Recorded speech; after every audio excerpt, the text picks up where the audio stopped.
Don't cry for me. Okay, I had a misfortune accident. Don't cry for me. Cry for others, man. My grandmother told me when you think you doing bad, there's always somebody out there worse. Right. There's people out there in the world with nobody to love, and nobody to love them. How about that? What is happiness? What is happiness? What is happiness? Whatever you think it is wrong. Yeah, it's simpler than that. Yeah. It's way simpler than that. You know what true happiness is? Having something to look forward to. Hey, Ma. Hey. What you opening up there? This is, let me see. I need help to fill up on it. Yeah.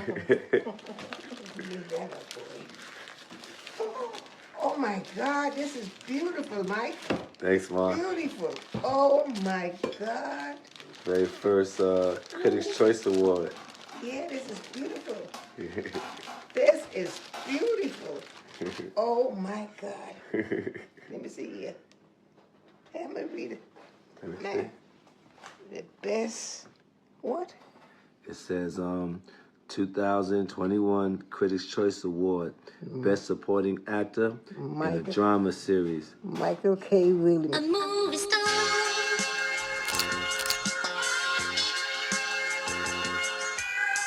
Depth of his talent to bring out the humanity and give voice to the human condition and so many people who were voiceless. And he would always ask me advice about acting, right? Because he was saying, you know, this is one of the biggest roles I've ever had, and I'm new to this. But he was so authentic. It was never a false moment. The game is out there, and it's either play or get played. I want to tell my story not because it's unique, but because it is not. We may each be fighting our own fights, but we keep going. That is what ties us together. Everyone who is left here has lived to fight another day. It is my effort to reach out to those who are the same color as me, and those who couldn't look more different, those who are too young to carry all their pain, and those who are weak from having to carry it for so long. I hope that by telling my story, by sharing my doubts and fears, my loneliness, and some of my trauma, that I can provide comfort, maybe insight or connection, or maybe just the sound of another voice who knows. I don't get to assimilate into anything other than the Black experience. For me to be given the opportunity to be a storyteller and to tell narrative of people in my community that look like me, I wear that as a badge of honor and a huge responsibility. It's by coming home and making sure that I show my youth what I did wrong, so they don't repeat the dumb shit I did. The youth that's out here, bro.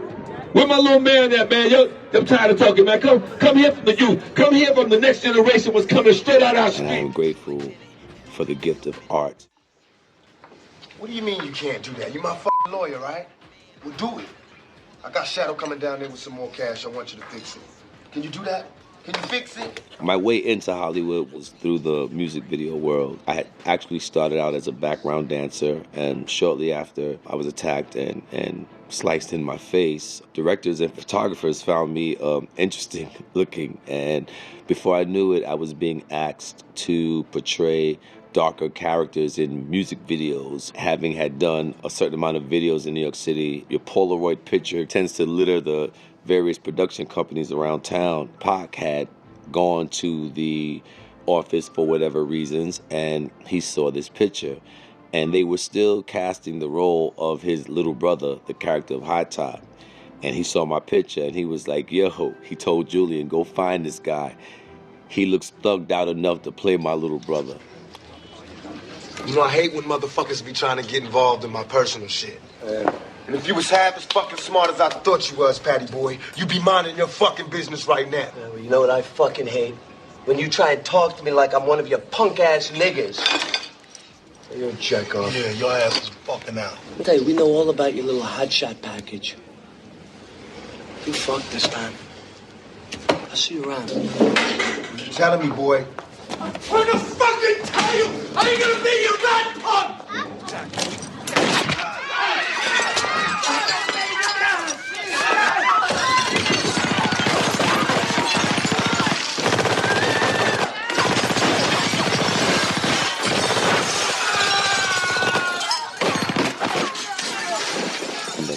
part.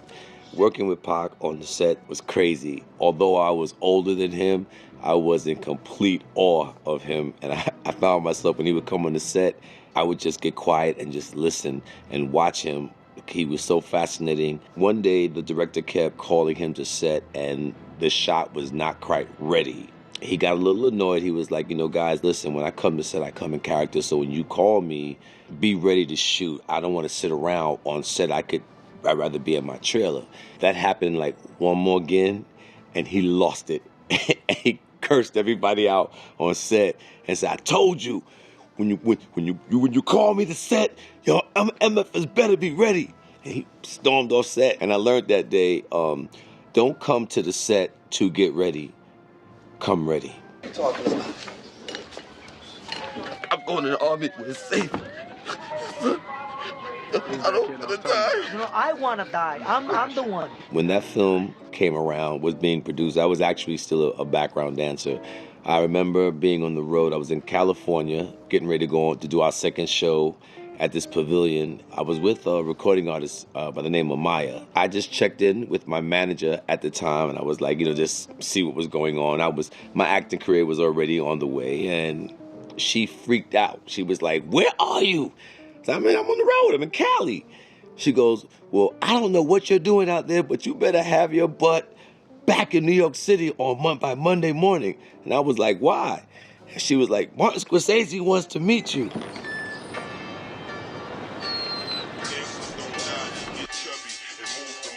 I'm making moves.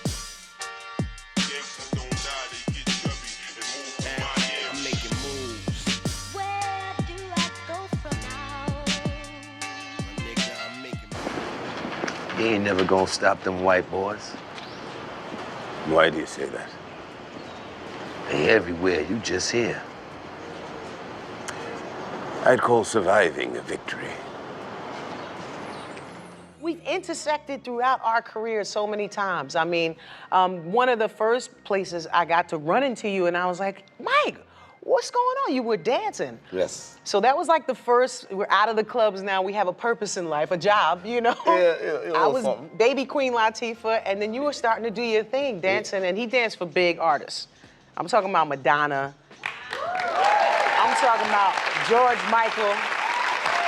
And I was so proud of you. How did you break into dancing? And like, what was like the big turn for you there? Well, anybody knows my story. I had a very turbulent child life, and my behavior had landed me, in some serious situations. So I had to go and get my head together. Mm-hmm. And when I came back, I went looking for you, and I was like, well, anybody seen Dana? And they was like, Mike, you don't know? And I was like, what? They said, Dana on the radio. I was like, she's serious.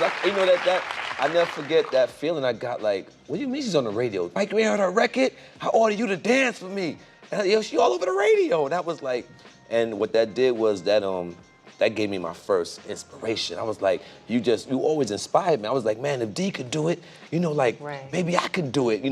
I couldn't rap though. That was the only problem. So when one day I got a job, went to school, and I was like, okay, I'm gonna make my mom's happy, make my mom's proud, and because my mom's a hardworking woman, man. Yeah. She worked hard to take care of us in the projects, and I saw a Janet Jackson video and lost my mind. It was Rhythm Nation. Yeah. And I was like, and then my light bulb went off. I was like, that's what I'm gonna do. I'm gonna go and become a backup dancer. My dear, yeah, let me make this clear. I remember I used to have him hanging on a string. I remember telling you I was looking for a fling. I remember you said you need a man with a ring, but I never lied to you or sold you a dream. I remember I used to flirt with you in the hallway, catch you with them niggas from Broadway. I was tight like, damn. Now I get it, deep down inside, man, I hate to admit it. I need a good girl on my side, now I'm with it. I might be too late, but I still try to hit it. Different girl each state, yeah, I'm guilty, I did it. If the shoe fit, wear it, so I guess it fitted. That's why I'm here, trying to make you forget it. Think about the good things, the places we visit. But we gotta learn how to use our melanin. We gotta learn how to use our energy. We gotta learn how to use our heart. We gotta learn how to use our mouths and speak positive shit over ourselves.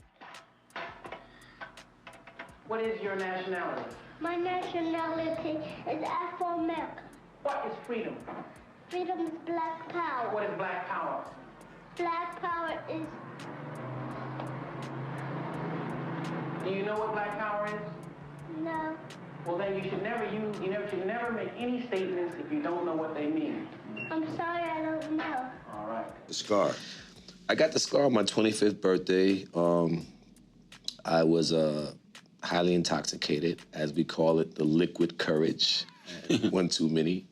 And I entertained a conversation that I normally in my right mind would have ignored, and I got jumped and almost died. Wow, was it a glass? No, he spit a razor in prison. You know, people know how to hide razors either in their mouth or in their rectum. You know, like I know people who can have a conversation right now with you with a razor in their mouth and you would never know it, and you could.